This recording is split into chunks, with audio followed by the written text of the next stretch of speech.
ತುಪ್ಪವನ್ನ ಸುರಿತಾನೆ ಇರ್ತೀವಿ. ಬಂಡಾಯಕ್ಕೆ ತುಪ್ಪ ಸುರಿಯೋದು ನಮ್ಮ ಕೆಲಸ. ಅದನ್ನ ತಾಕತ್ತಿದ್ರೆ ಸರಿ ಮಾಡ್ಕೊಳ್ಳಿ ಅಂತ ಸಿಟಿ ರವಿ ಇದೀಗ ಸವಾಲನ್ನ ಹಾಕಿದ್ದಾರೆ.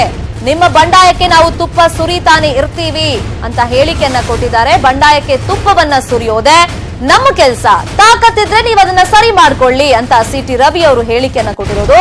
ಕಾಂಗ್ರೆಸ್ ಹಾಗೆಯೇ ಜೆಡಿಎಸ್ ನಾಯಕರಿಗೆ ಸಿಟಿ ರವಿ ಅವರು ಈ ಸವಾಲನ್ನ ಹಾಕಿದ್ದಾರೆ. ಬಂಡಾಯಕ್ಕೆ ತುಪ್ಪ ಸುರಿತಾನೆ ಇರ್ತೀವಿ, ಅದು ನಮ್ಮ ಕೆಲಸ.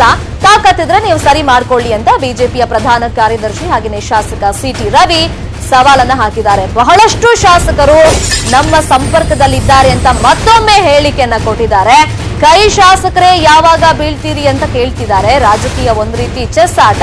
ಇಲ್ಲಿ ಹೇಗೆ ಆಡ್ತೀವಿ ಅಂತ ಹೇಳಿ ಮಾಡೋದಕ್ಕಾಗೋದಿಲ್ಲ. ಹೇಳಿ ಕೇಳಿ ಎಲ್ಲದನ್ನು ನಾವು ಚೆಸ್ ಮೂವ್ ಮಾಡೋದಕ್ಕೆ ಆಗೋದಿಲ್ಲ ಅಂತ ಅವ್ರು ಹೇಳಿರೋದು. ರಾಜಕೀಯದ ಆಟದಲ್ಲಿ ಎಲ್ಲವನ್ನು ಕೂಡ ಹೇಳಿ ಮಾಡೋದಕ್ಕಾಗಲ್ಲ ಅಂತ.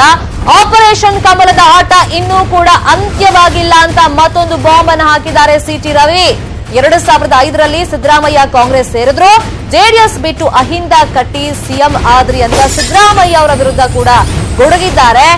ಆಗ ಆಕ್ಷನ್ ಪರ್ಚೇಸೋ ಅಂತ ಸಿಟಿ ರವಿ ಅವರು ಕೇಳಿ ವ್ಯಂಗ್ಯವನ್ನ ಮಾಡಿದ್ದಾರೆ. ಇನ್ನು ಜಮೀರ್ ಸೇರಿ ಹಲವರನ್ನ ಕಾಂಗ್ರೆಸ್ಗೆ ಸೇರಿಸಿದ್ರಿ, ಅದು ಮನೆ ಮುರುಕುತನ ಅಲ್ವಾ ಅಂತ ಸಿಟಿ ರವಿ ಅವರು ಪ್ರಶ್ನೆಯನ್ನ ಮಾಡಿದ್ದಾರೆ. ಇನ್ನು 1994ರಲ್ಲಿ 7 ಶಾಸಕರನ್ನ ದಳಕ್ಕೆ ಸೇರಿಸಿಕೊಂಡ್ರು. ಅದ್ಯಾವ ರಾಜಕಾರಣ ಅಂತ ದೇವೇಗೌಡ್ರೆ ಹೇಳಬೇಕು ಅಂತ ನೇರವಾಗಿ ದೇವೇಗೌಡರಿಗೂ ಕೂಡ ಪ್ರಶ್ನೆಯನ್ನ ಮಾಡಿದ್ದಾರೆ ಸಿಟಿ ರವಿ ಅವರು. 1999ರಲ್ಲಿ 6 ಜನ ಜೆಡಿಎಸ್ ಶಾಸಕರು ಕಾಂಗ್ರೆಸ್ ಅನ್ನ ಸೇರ್ಕೊಂಡಿದ್ರು. ಹೀಗೆ ಒಂದ್ ಕಡೆ ಸಿದ್ದರಾಮಯ್ಯ ಅವರಿಗೂ ಪ್ರಶ್ನೆ ಮಾಡಿದ್ದಾರೆ, ಜಮೀರ್ ಅಹಮದ್ ಅವ್ರಿಗೂ ಕೂಡ ಪ್ರಶ್ನೆ ಮಾಡಿದ್ದಾರೆ ಪಕ್ಷವನ್ನ ಬಿಟ್ಟು ಹೋಗಿದ್ದಕ್ಕೆ. ಜೊತೆಗೆ ದೇವೇಗೌಡರಿಗೂ ಕೂಡ ಪ್ರಶ್ನೆ ಮಾಡಿದ್ದಾರೆ ಸಿಟಿ ರವಿ. ಜೆಡಿಎಸ್ನ ಶಾಸಕಾಂಗ ಪಕ್ಷದ ನಾಯಕರು, ರಾಜ್ಯದಲ್ಲಿ ಉಪಮುಖ್ಯಮಂತ್ರಿಯಾಗಿ ಶಾಸಕಾಂಗ ಪಕ್ಷದ ನಾಯಕರಾಗಿದ್ದವರು ಅಹಿಂದ ಕಟ್ಟಿ ರಾಜೀನಾಮೆ ಕೊಟ್ಟು ಕಾಂಗ್ರೆಸ್ ಸೇರಿದ್ರಲ್ಲ, ಅದು ಆಕ್ಷನ್ ಪರ್ಚೇಸ್.